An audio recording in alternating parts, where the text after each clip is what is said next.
하나님 말씀 봅니다. 시편 118편 14절에서 마지막 줄까지 보겠습니다. 시편 118편 14절에서 29절까지 같이 읽겠습니다.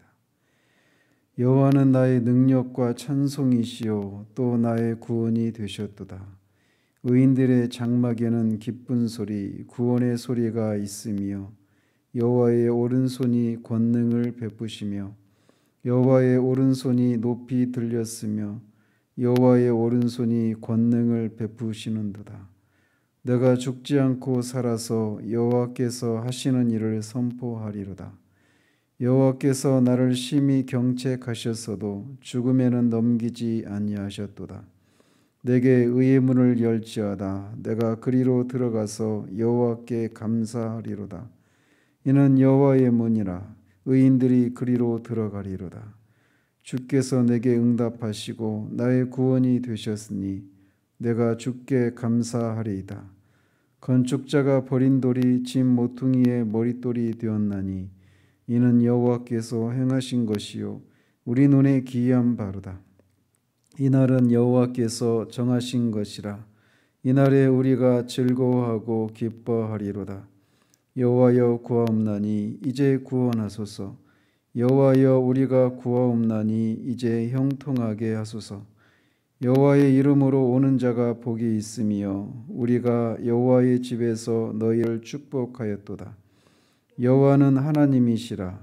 그가 우리에게 빛을 비추셨으니 밧줄로 절기 제물을 제단불에 멜지어다.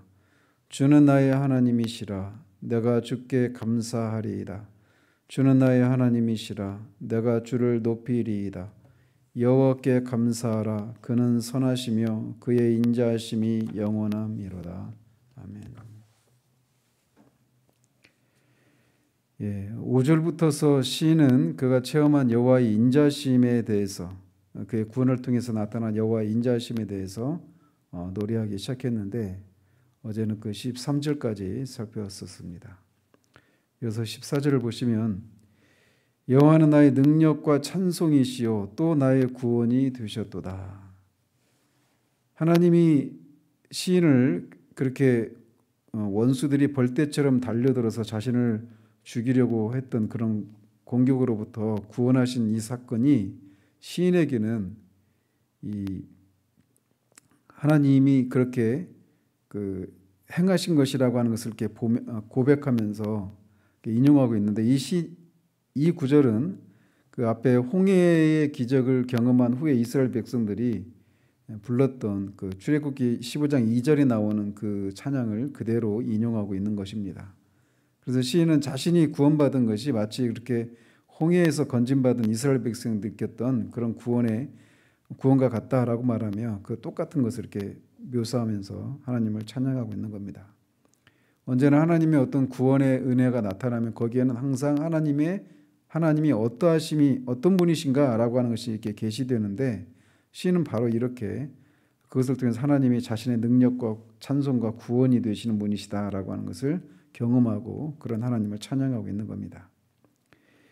의인들의 장막에는 기쁜 소리, 구원의 소리가 있으며 여호와의 오른손이 권능을 베푸시며 여호와의 오른손이 높이 들렸으며 여호와의 오른손이 권능을 베푸시는도다. 이렇게 하나님으로부터 구원의 은혜를 경험한 이 시인은 그 구원의 은혜가 너무나 크고 놀랍고 주체할 수 없었기 때문에 이렇게 소리를 높여 여호와를 찬양하고 있는 겁니다. 그러면서 그 15절 16절에 여호와의 오른손이 권능을 베푸셨다. 여호와의 오른손이 높이 들렸다. 이렇게 여호와의 오른손이라고 하는 표현이 3번이 나오는데 여호와의 오른손이라고 하면 어떤 능력과 힘을 상징하는 겁니다. 그래서 시인은 자신이 구원받은 것이 전적으로 여호와 하나님의 크신 능력에 기인한 것임을 이렇게 강조하고 있는 겁니다. 내가 죽지 않고 살아서 여호와께서 하시는 일을 선포하리로다. 시인은 이렇게 하나님의 구원의 은혜로 말미암아 그 원수들의 죽음의 위협에서 살게 되었으므로 여호와의 행사를 선포하겠다라고 다짐하고 있는 겁니다. 이렇게 구원받은 백성의 의무는 바로 이런 것입니다. 하나님 우리를 구원해 주신 것은 그저 단순히 우리의 생을 그냥 즐기도록 하시기 위함이 아니라 우리의 생을 통해서 하나님의 그 영광을 선포하고 그분이 하신 일들을 전파하도록 하기 위함이라고 하는 것을 이 시인의 이런 고백을 통해서도 다시금 우리가 또 교훈받게 되는 겁니다. 이렇게 하나님의 행사를 선포하는 것, 이것은 구원받은 성도의 삶의 목적이자 사명입니다. 우리가 살아가는 이유는 바로 이거예요. 하나님을 영화롭게 하고 그를 영원히 즐거워하는 것이 인간의 본분이다. 소유리 문답 1문답에서 말하고 있는 것처럼 우리가 살아가는 이유가 바로 이것입니다. 우리를 구원하신 이유도 바로 여기 있음을 다시금 우리가 생각하게 됩니다. 여호와께서 나를 심히 경책하셨어도 죽음에는 넘기지 아니하셨도다. 여기서 경책이라고 하는 단어가 나오는데 이 경책이라고 하는 것은 하나님이 자신의 백성이 잘못했을 경우에 그들을 다루시는 하나의 원리신데 문자적으로 보면 주먹이나 말로써 징계하다, 가르치다 이런 의미가 있습니다. 그래서 이 징책이라고 하는 경책이라고 하는 단어가 징계, 징벌 이렇게 단어로 이렇게 번역되기도 하는데 똑같은 단어들입니다. 그래서 시인이 이렇게 하나님으로부터 구원받게 되었는데 구원받아야만 하는 그런 그 고통의 그 상황이 결국은 하나님께서 허락하신 징계로 인한 고난이었음을 고백하고 있는 겁니다.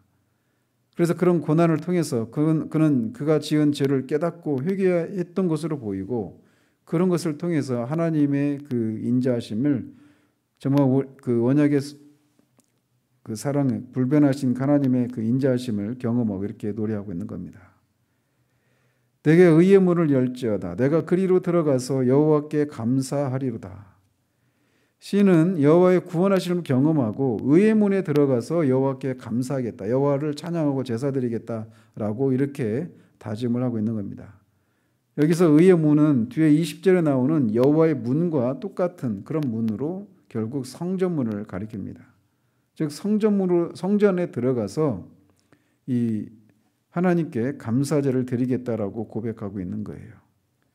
그런데 이렇게 성전문이 의의 문 이렇게 불리고 있는 것은 이 하나님의 거룩한 백성들만 그곳으로 출입하고 그 의의 문을 통과해서만 하나님께 예배할 수 있기 때문에 그렇습니다.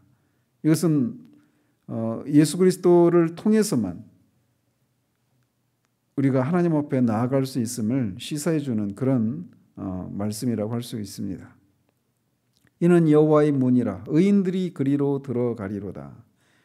시인은 자신을 의인으로 묘사하고 있는데 그가 죄가 없어서 의인이라고 말하는 것이 아니라 하나님과의 관계가 바르게 된 것을 그것에 근거해서 자신을 의인이라고 말을 하고 있는 겁니다. 시인은 앞에서 말하고 있는 것처럼 여호와의 경책으로 말미암아 자신이 구원을 받았다라고 경책에서 자신을 구원받았다 이렇게 말을 하고 있는데 즉 이렇게 하나님 앞에 어떤 죄를 인해서 하나님 앞에 나아갈 수 없는 그런 상황이었던 것이죠. 그런데 경책으로 통해서 자신의 죄를 회개하고 하나님과 그런 바른 관계를 정립한 결과 이제 하나님 앞에 나아갈 수 있도록 허락이 되자 이렇게 하나님 앞에 나아가서 감사제를 드리겠다라고 고백하고 있는 겁니다. 이처럼 우리도 마찬가지입니다. 그리스도의 그 대속의 은혜로 말미암아 의롭다 칭함을 받음으로 우리가 하나님 앞에 담대하게 나아갈 수 있게 되는 것이죠. 예수 그리스도로 말미암지 않으면 예수 그리스도로 말미암아 하나님과 바른 관계를 맺지 않으면 그래서 의로운 사람이라 하나님으로부터 칭함을 받는 일이 없으면 우리가 하나님 앞에 나아가서 하나님이 받으시는 그런 감사와 예배를 드릴 수가 없는 것이죠. 주께서 내게 응답하시고 나의 구원이 되셨으니 내가 주께 감사하리이다. 여기서 시인은 다시 한번 반복적으로 자신의 기도에 응답해서 구원의 은혜를 베푸신 하나님께 감사를 드리고 있습니다. 그래서 다시 한번 이 자신이 그런 고난 가운데서 건짐받는 것이 전적으로 하나님의 은혜임을 다시금 강조하고 있는 겁니다. 그러면서 자신이 건짐받기 전과 건짐받은 후가 얼마나 전격적으로 놀라운 그런 변화인지를 이제 이렇게 표현하는데, 건축자가 버린 돌이 집 모퉁이의 머릿돌이 되었다, 이렇게 된 것과 같다라고 말을 하고 있습니다. 그래서 시인이 어떤 자신의 죄로 인해서 하나님으로부터 경책을 받고 사람들로부터 멸시를 받고 원수들로부터 그렇게 죽을 위기에 처했다가 그냥 그가 완전히 죽음의 문턱까지 이르렀다가 이렇게 하나님의 전격적인 구원으로 그가 다시금 그 하나님의 은혜를 인해서 하나님을 찬양하고 그 회복이 된 이 변화가, 이렇게 건축자들이 쓸데없는 돌이라고 생각해서 버렸는데 그 돌이 오히려 이 집 모퉁이의 머릿돌이 되는 그런 것 같은 그런 변화가 일어난 것이라고 말을 하고 있는 겁니다. 그리고 잘 알다시피 이 구절이 이제 그 예수님이 전격적으로 자신에게 이 구절을 적용시키고 사도들도 마찬가지로 예수 그리스도에게 이 말씀을 적용하고 있어서 이것은 결국 예수 그리스도의 이 낮아지신 예수 그리스도가 부활과 승천을 통해서 높아지시는 그런 변화에 대한 예언이라고 할 수가 있습니다. 그래서 예수님은 당신의 백성들인 유대인들로부터 배척을 받으시고 십자가에 죽으시는 저주의 상징인 십자가에 죽으셨는데, 오히려 그것을 통해서, 이 죽음을 통해서 오히려 하나님의 아들로 선포되어지고 모든 이름에 뛰어난 그런 구원자가 되신 이 변화를, 구원자가 되셔서 교회의 그런 초석이 되시는 그런 변화를 예언하고 있는 그런 구절이라고도 중의적으로 해석할 수가 있습니다. 이는 여호와께서 행하신 것이요 우리 눈에 기이한 바로다. 이것도 이제 그 앞에 구절과 이어져 있는 것이죠. 그래서 이렇게 이 놀라운 변화가 일어난 것이 하나님께서 행하신 것이다라는 것입니다. 그러면서 그것이 내 눈에 기이한 바로다 이렇게 말하지 않고 우리 눈에 기이한 바로다 이렇게 말하면서 나에서 우리로, 나를 포함한 다른 모든 성도들, 이것을 지켜본 모든 사람들의 눈에 기이한 바다 이렇게 말을 하고 있는 겁니다. 이것은 이렇게 시인에게 일어난 구원이 인간의 능력에 의해서가 아니라 하나님의 놀라운 은혜의 결과임을 하나님의 모든 백성들로 하여금 고백하도록 유도하기 위해서 내 눈에가 아니라 우리 눈에 기이한 바로다 이렇게 말을 하고 있는 겁니다. 사실 그렇죠. 십자가에서 죽는다. 이건 하나님의 저주를 받아서 죽고 그냥 끝장난 것입니다. 그런데 그 저주의 상징인 십자가에서 죽으신 그 분이 인류의 구속자가 되시고 그 죽음을 통해서 허물과 죄로 죽었던 사람들이 살아나는 놀라운 이런 구원의 역사가 일어난 것은 하나님이 행하신 것이 아니면 행하신 것이라고 할 수밖에 없는 그런 놀라운 일인 것이죠. 이날은 여호와께서 정하신 것이라 이날에 우리가 즐거워하고 기뻐하리로다. 여기서 말하는 이날은 1차적으로는 시인이 이 대적의 손에서 구원받아서 영예롭게 되고 대적들이 멸망한 날을 가리킵니다. 그러나 더 궁극적으로는 예수 그리스도께서 만왕의 왕으로 세상의 산자와 죽은 자를 심판하시기 위해서 이 땅에 오셔서 성도들을 영화롭게 하시고 악의 세력을 심판하실 주의 날, 이 마지막 날을 가리킵니다. 그날은 하나님의 백성에게는 최종적인 승리의 날이고 악의 세력에게는 멸망의 날이기 때문에 그 날에 성도들이 기뻐하고 즐거워하는 것은 당연한 일이라고 할 수가 있습니다. 우리가 이 소망 때문에 이 땅에서 주님의 백성임에도 불구하고 이런저런 고난을 받고 악인들이 형통하고 그런 속에서도 우리가 소망을 품고 인내할 수 있는 것이죠. 이 날이 우리 앞에 기다리고 있는 것입니다. 여호와여 구하옵나니 이제 구원하소서. 여호와여 우리가 구하옵나니 이제 형통하게 하소서. 시인은 이미 하나님으로부터 구원을 경험했는데 또다시 구원하소서 구원하소서 이렇게 노래하고 있는 것은 지금 시인이 또 다른 위기 가운데 처해 있어서 이렇게 말하고 있는 것이 아니라 하나님의 그런 지속적인 보호와 요청을, 도움을, 구원을 요청하고 있는 것이다라고 할 수가 있는 겁니다. 그리고 결국 이 구절도 역시 이렇게 이날이라고 불렀던 이 주의 날, 이 마지막 심판의 날에 성도들의 완전한 구원을 예언적으로 노래하고 있는 것이기도 합니다. 여호와의 이름으로 오는 자가 복이 있으며 우리가 여호와의 집에서 너희를 축복하였도다. 이것도 계속 이어지는 말씀으로서 알파와 오메가가 되시고 어제도 계시고 오늘도 계시고 장차 하나님의 권세를 가지고 이 만왕의 왕으로 만주의 주로 오실 그리스도의 그 오심을 예언하고 있는 것이라고 할 수가 있습니다. 여호와는 하나님이시라. 그가 우리에게 빛을 비추셨으니 밧줄로 절기 제물을 제단불에 맬지어다. 이것은 하나님께서 시인과 그 일행들에게 구원의 은혜를 베푸셔서 자신이 참 하나님이심을 분명하게 입증하셨다라고 고백하고 있는 겁니다. 그래서 시인은 이렇게 구원을 경험한 것을 통해서 여호와가 하나님이시다라고 하는 것을 그렇게 드러낸 그런 의미가 있다라고 말을 하고 있는 거예요. 그래서 우리가 그 수요일 기도회 때도 그리스도의 십자가를 살피면서 그리스도의 십자가를 통해서 이루신 일이 뭐냐? 죄인들의 구원, 하나님의 어떠하심을 계시하신 것, 그 사탄과 악의 세력을 정복한 것. 이게 크게 구원과 계시와 정복이라고 하는 이 큰 세 개의 카테고리로 분류할 수 있다라고 말씀을 드렸는데 시인도 역시 그렇게 이 구원을 통해서 여호와가 하나님이시다라고 하는 것이 드러났다 이렇게 고백하고 있는 겁니다. 마찬가지로 예수 그리스도도 우리 죄를 위해서 십자가에 죽으시고 장사한 지 사흘 만에 부활하시고 하늘에 오르심으로 그것을 통해서 그분이 하나님의 아들이심을 참 구원주이심을 그렇게 분명히 선포하셨던 것이죠.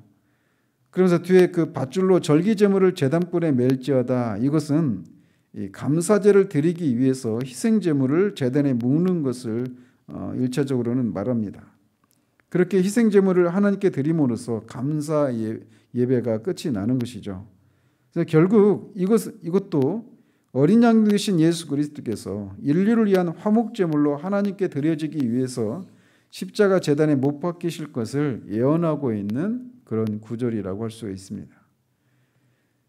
주는 나의 하나님이시라 내가 주께 감사하리이다. 주는 나의 하나님이시라 내가 주를 높이리이다.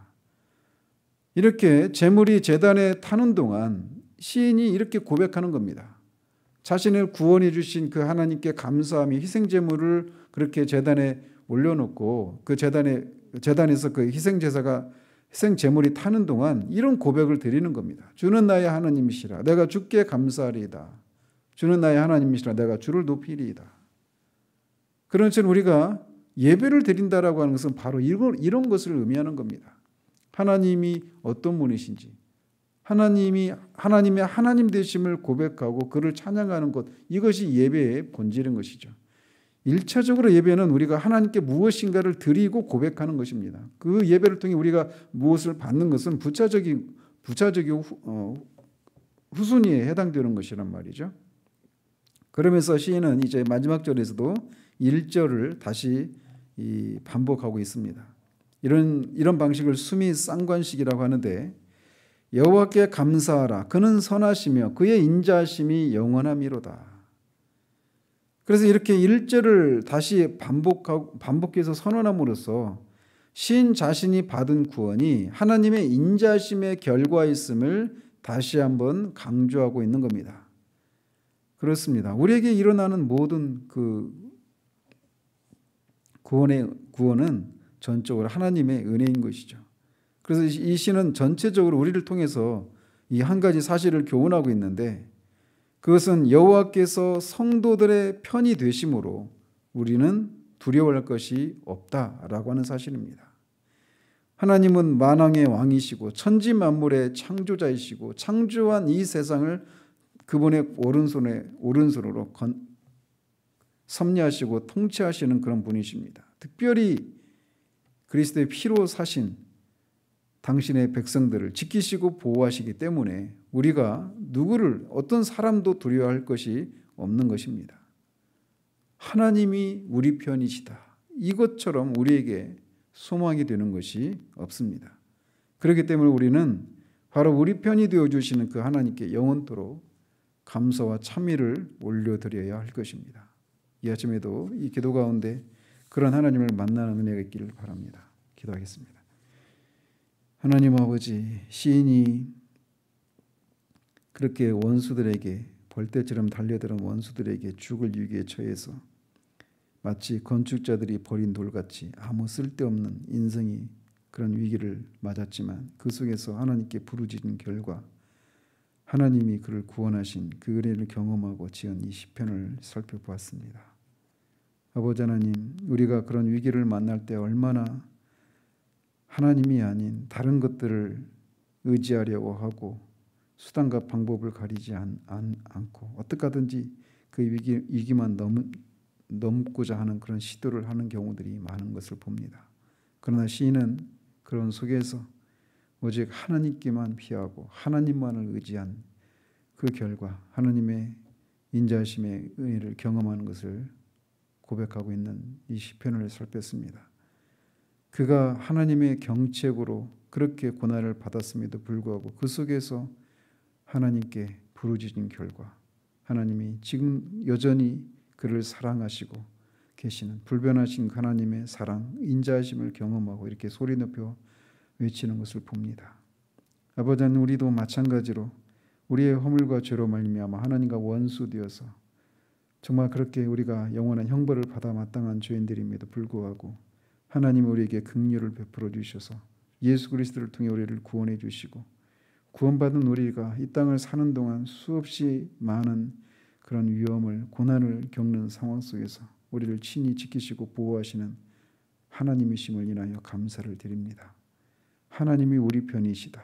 이것처럼 우리에게 소망이 되고 위로가 되고 든든함을 불러다 주는 것이 없음을 주님 앞에 고백을 드리며 그렇게 하나님 우리 편이 되심을 감사드립니다. 이 아침에도 기도 가운데 정말 하나님 다시금 하나님 우리 편이심을 우리 가운데 인쳐 주셔서 우리에게 주어진 이 한 날도 주님과 동행하며 주님 안에서 그렇게 사는 한 날 될 수 있도록 도우시기를 원하옵고 우리 주 예수 그리스도 이름으로 기도합니다. 아멘.